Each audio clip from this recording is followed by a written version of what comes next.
awak yang nutup masjid, awak yang buka masjid, awak yang azan di masjid, sholat nggak pernah tinggal, pulang terakhir. Tapi kenapa sholat saya pula yang hilang? Hutang di mana-mana, anak kena teguran dari sekolah, hubungan suami istri tak pernah damai. Saya udah rajin ibadah, tapi kok begitu hidup saya? Kalau kita tak memiliki ketauhidan, kita mengatakan Allah tak adil. Tapi kalau kita memiliki ketauhidan, apa yang ada dalam pikiran kita? Semakin tinggi pohon, semakin kuat tiupan anginnya. Semakin tinggi kelas, semakin berat ujiannya. Semakin tinggi keimanan seseorang, semakin hebat ujian yang Allah berikan. Alhamdulillah. Alhamdulillah. Nahmaduka ya man awdahta lana subulal hidayah wa azzahta an basairil ghiwayah. Ashhadu an la ilaha illallah lahul malikul haqqul mubin wa ashhadu anna muhammadan abduhu rasuluhu fil awwalina wal akhirin. Allahumma salli ala sayyidina Muhammadin tibbil qulubi wa dawaiha wa afiyatil abdani wa shifaiha wa nuril absari wa diyaiha wa ala alihi wa sahbihi ajma'in. Amma ba'd, faya ayyuhal hadirun, usikum wa nafsi bittaqwallah wa ta'atihi faqad fazal muttaqun. Qala Allah ta'ala wa asdiqul qailin, na'udzu billahi samiil 'alim minasy syaithanir rajim. Bismillahirrahmanirrahim. Ya ayyuhalladzina amanu taqullaha haqqa tuqatih wa la tamutunna illa wa antum muslimun. Sadaqallahul azim wa sadaqan nabiyul karim wa nahnu ala dzalika minasyahidin wasyakirin walhamdulillahi rabbil alamin. Hadirin jamaah Jumat yang mudah-mudahan selalu dalam lindungan Allah Subhanahu wa ta'ala. Selaku hamba yang dhaif, hamba yang fakir, yang tak layak sifat sombong berada di dalam hati kita, yang tak layak sifat merasa hebat berada di dalam diri kita, yang seharusnya sepatutnya kita bersyukur kepada Allah Subhanahu wa ta'ala, yang hari ini Allah memberikan kita kenikmatan, termasuk salah satunya adalah nikmat iman dan Islam. Allah Subhanahu wa ta'ala maha pengasih, namun Allah tak pernah pilih kasih. Allah Subhanahu wa ta'ala maha penyayang, namun Allah tak pernah pandang sayang.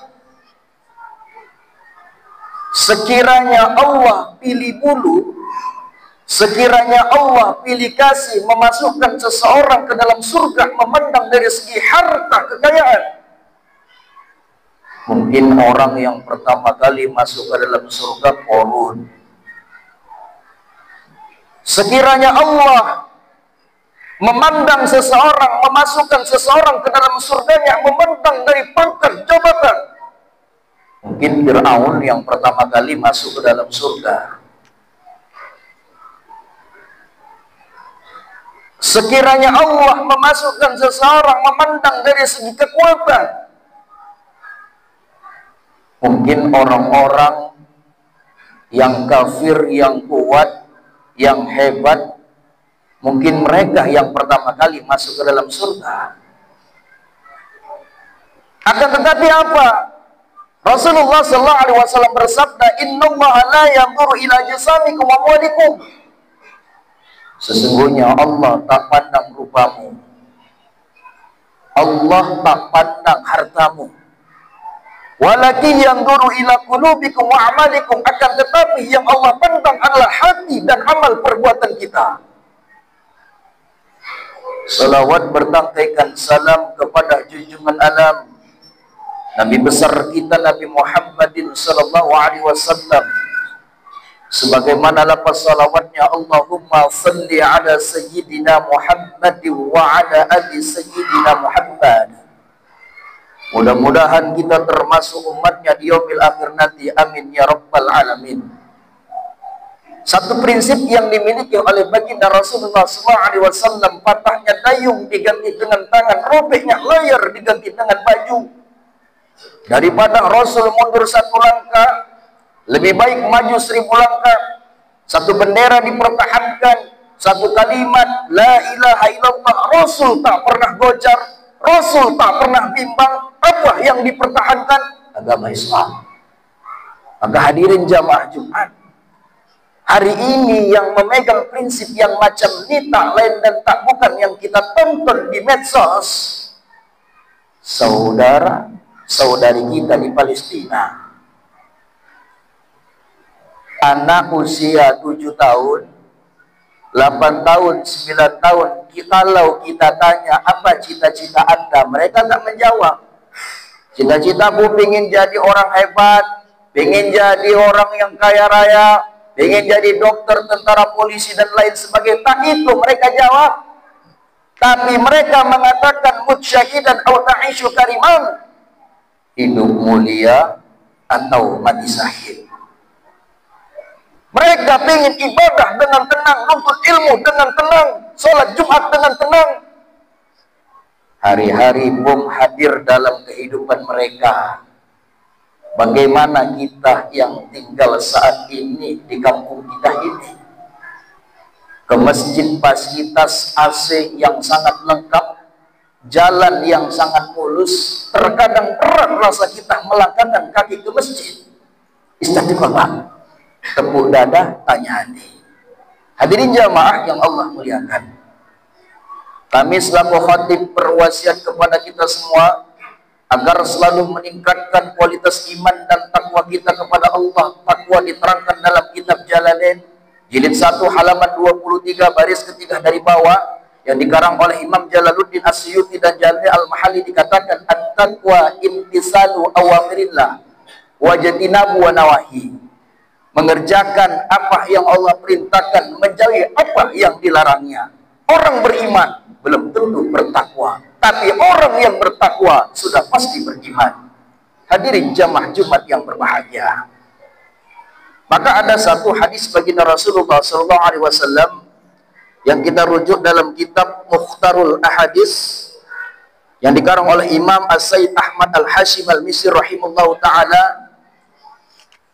Rasulullah SAW bersabda, saddidu wa qaribu wa abshiru. Kata Rasul, tujulah kebenaran dan mendekatlah kalian. Wa abshiru, dan bergembiralah. Wa'lamu annahu la yudkhila ahadukumul jannah amalu. Bahwasanya seseorang dimasukkan ke dalam surga bukan dikarenakan amalnya yang banyak. Hadirin jamaah yang berbahagia, banyak orang terkadang beranggapan dengan amal ibadahnya yang paten, duha tahajud yang hebat, habis Quran 30 juz, paham setafsir-tafsirnya, ulama sangat hebat dalam keilmuannya, merasa baik dengan amal ibadah yang dimiliki. Yang sangat disayangkan ketika memandang orang yang tak sesuai dengan ibadahnya, memandang seseorang yang tak selevel dengan ibadah keilmuannya, dipandang dengan sebelah mata. Seseorang kita masuk surga tak tahu dengan amal ibadah kita yang mana nanti menjerumuskan kita ke dalam surga. Allah cinta kepada orang yang berbuat baik. Allah suka kepada orang yang selalu melakukan kebaikan. Tapi Allah tak pernah suka dengan orang yang merasa paling baik. Hadirin jamaah Jumat yang berbahagia. Kalau kita lihat sejarah ulama tasawuf di kalangan ulama tasawuf yang bernama Syekh Al-Ghazali At-Tusi. Suatu ketika dalam satu riwayat menceritakan sahabatnya berjumpa dengan Imam Al-Ghazali dalam mimpi. Wahai Syekhul Imam Al-Ghazali, ya sahabatku, mengapa wajahmu sangat ceria? Kamu sangat senang.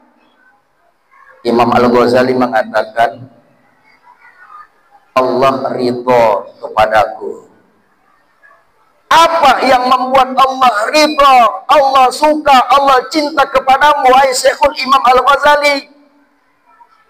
Ketika aku mengarang kitab, ketika aku mengarang buku, lalu datang seekor zubabun dalam bahasa Arab artinya, kalau bahasa Indonesia artinya lalat. Zubab bahasa Arab. Datang seekor lalat hinggap di tintaku, kehausan lalat ini kubiarkan meminum tinta sampai kenyang. Setelah daripada itu pergi lalatnya dalam keadaan kenyang. Itu yang membuat Allah ridho. Itu yang membuat Allah sayang kepada Imam Al-Ghazali. Dalam artian gimana hadirin jamaah Jumat? Hadis Rasulullah ini mengajarkan kepada kita jangan pernah sepele dengan kebaikan sekecil apapun. Jangan pernah sepele dengan kebaikan sekecil apapun. Tak tahu kita mana amal ibadah yang menyebabkan kita ke dalam surga. Hadirin jamaah yang Allah muliakan. Qalu, maka ketika itu para sahabat bertanya kepada Rasulullah, wala anta ya Rasulullah, dan bukan engkau ya Rasulullah? Qala, Rasulullah menjawab, wala ana, dan bukan saya. Sekelas Rasulullah SAW saja tak pernah merasa hebat dalam ibadahnya. Rasulullah tak merasa paten dalam ibadahnya. Kalau kita lihat siapa Nabi Muhammad, dalam hadis qudsi dikatakan firman Allah yang tak tertolak dalam Al-Quran, laulaka ya Muhammad lamma khalaqtul alam. Jikalau bukan karena kamu ya Muhammad, jikalau bukan karena kamu ya Muhammad, lamma khalaqtul alam, tak bakal kuciptakan jagat raya ini. Sekelas Nabi Muhammad tak pernah merasa lebih baik amal ibadahnya. Hadirin jamaah Jumat yang berbahagia, illa ayyataghammadanillahu minhu bimaghfirah wa rahmah, kecuali Allah melimpahkan rahmatnya kepada seseorang.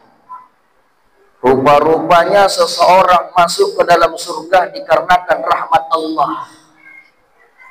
Maka kalau kita ibadah, yang kita minta adalah ridho dan rahmatnya.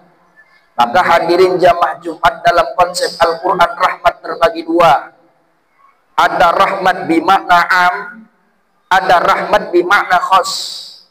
Kalau rahmat bimakna am, hari ini kita melihat saudara kita yang tak seakidah dengan kita, kok kaya raya, banyak hartanya. Orang Cina kita katakan, kaya raya, banyak hartanya, tokonya di mana-mana, mobilnya 4 mengkilat, rumahnya bertingkat-tingkat, uangnya berlipat-lipat, tapi nggak ibadah sama Allah. Tapi kenapa senang hidupnya? Nggak nyembah Allah, nggak Islam agamanya, tapi kok senang hidupnya? Rahmat Allah yang maknanya yang tak ibadah sama Allah saja Allah kasih kebahagiaan di dunia. Akan tetapi ketika sampai di akhir hayat tak masuk ke dalam Islam, tak taubat, tak berlaku yaumil hisab, yaumil mizan. Uiddat lil kafirin, langsung menjadi kayu bakar di api neraka. Tapi ketika usia tua, tobat dia, masuk Islam, Allah nggak bilang, kamu sudah tua, sudah nggak bisa ngapa-ngapain, baru ingat aku. Nggak, itu kata Allah. Makin cinta Allah kepada hambanya yang taubat, walaupun hidupnya maksiat yang dilakukan. Itu kasih sayang Allah. Kalau rahmat Allah yang maknanya khas, yang khusus, lil muttaqin, untuk orang-orang yang bertakwa. Bagaimana saudara, awak yang nutup masjid, awak yang buka masjid, awak yang ajan di masjid, sholat nggak pernah tinggal, pulang terakhir, tapi kenapa sholat saya pula yang hilang? Hutang di mana-mana, anak kena teguran dari sekolah, hubungan suami istri tak pernah damai. Saya udah rajin ibadah, tapi kok begitu hidup saya? Kalau kita tak memiliki ketauhidan, kita mengatakan Allah tak adil. Tapi kalau kita memiliki ketauhidan, apa yang ada dalam pikiran kita? Semakin tinggi pohon, semakin kuat tiupan anginnya. Semakin tinggi kelas, semakin berat ujiannya.